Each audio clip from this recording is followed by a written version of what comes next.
Hello everyone, welcome back. आज हम इस वीडियो में एक्सरसाइज 8.2 करेंगे क्लास 9th की, और चैप्टर का नाम है quadrilaterals.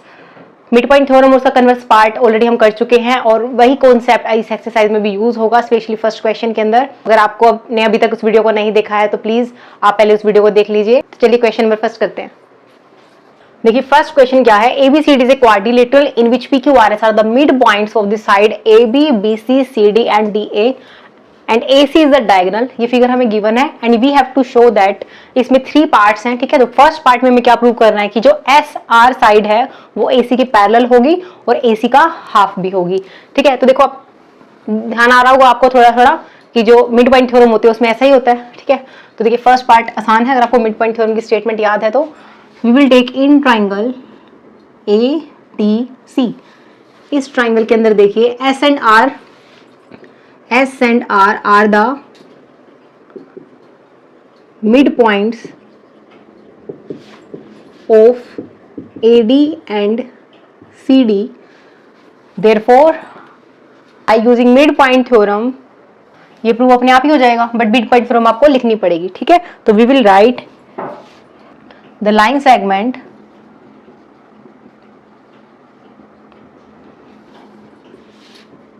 joining the midpoints of two sides is parallel to the third side and half of it, ठीक है। Therefore SR is parallel to AC and SR is equal to half of AC, ठीक है। ये हमने prove कर दिया by definition of mid point theorem. Okay, now second part करते हैं। सेकंड पार्ट में हमें प्रूव करना है कि जो PQ है वो SR के इक्वल होगा। तो अभी देखिए हमने अभी क्या प्रूव किया है कि जो SR है वो किसके इक्वल है, हाफ ऑफ AC के इक्वल है, ठीक है। By using mid point theorem as line joining the mid points of the two side of a triangle is parallel to the third side and half of it, ठीक है। Also अगर हम ABC triangle ले लें तो उसकी help से भी हमारे पास क्या आ जाएगा, PQ है वो AC की हाफ है, ठीक है। Also again you can write the mid point theorem, PQ is equal to half of AC, ठीक है। अब देखिए इन दोनों इक्वेशंस को अगर हम कंपेयर करें which gives SR is equal to PQ, ठीक है। सिंपल सा था। चलिए थर्ड पार्ट करते हैं।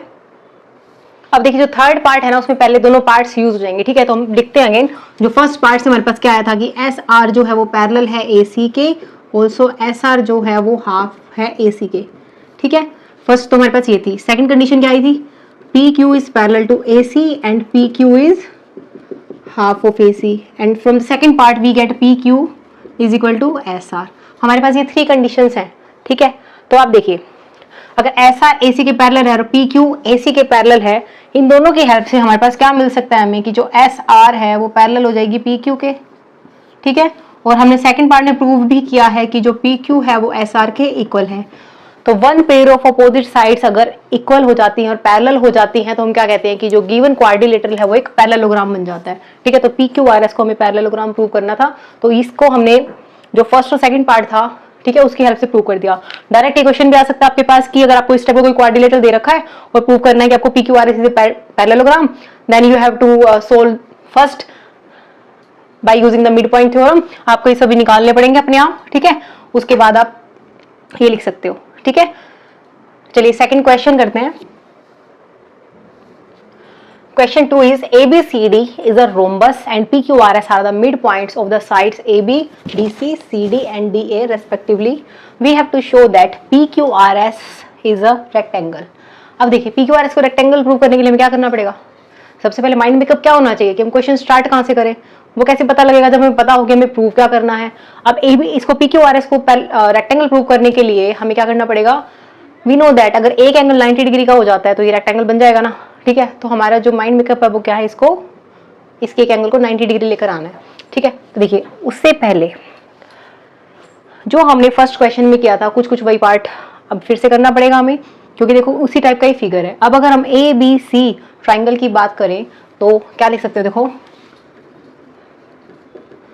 in triangle ABC as P, Q are the midpoints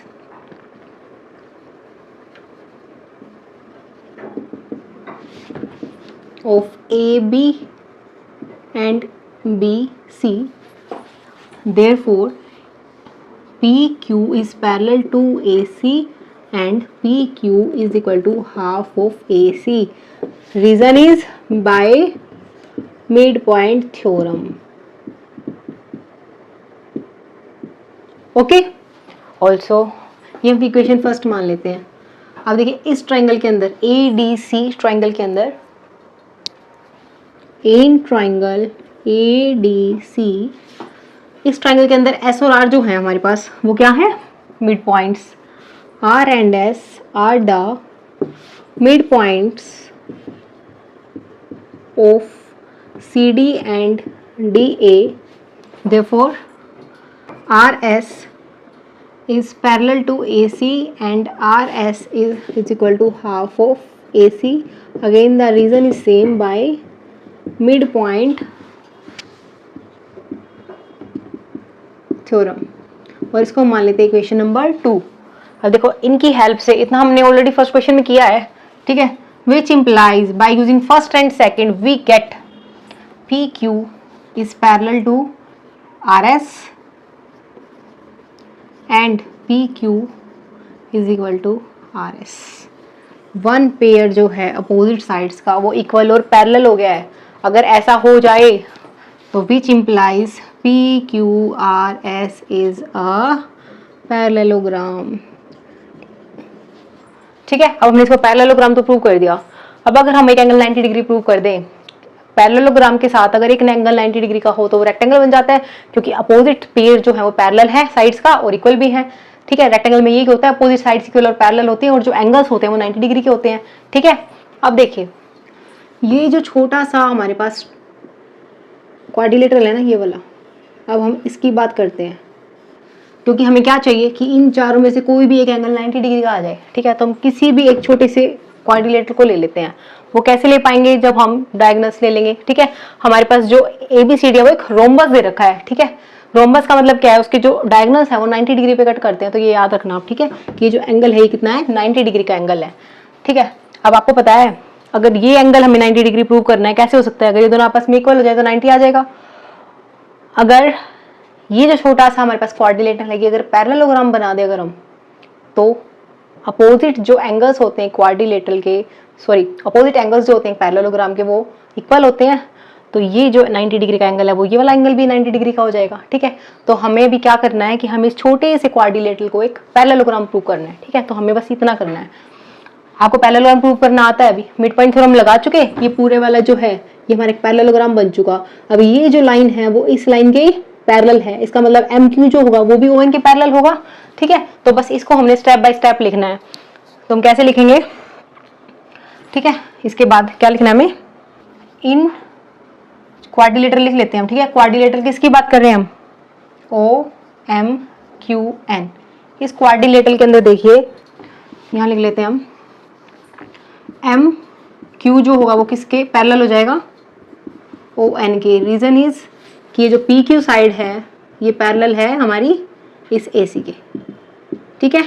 okay. Now QN जो है वो भी पैरेलल हो जाएगा OM के. रीजन इज अगेन QR जो है वो पैरेलल है AC के. ठीक है. Sorry BD. ठीक है. अब देखिए ये आपस में पैरेलल हो गए और ये आपस में पैरेलल हो गए. विच इम्प्लाइज जो क्वाड्रिलेटरल है हमारे पास OMQN ये क्या बन गया, इज अ पैरेललोग्राम. ठीक है. अगर ये पैरेललोग्राम बन जाता है ऑल्सो हमें पता है कि जो एंगल जो है MON ये कितना है 90 डिग्री, बिकॉज ABCD जो है वो एक रोम्बस है, गिवन है हमारे पास. तो इसके जो डायगोनल्स होते हैं वो 90 डिग्री पर बाइसेक्ट करते हैं.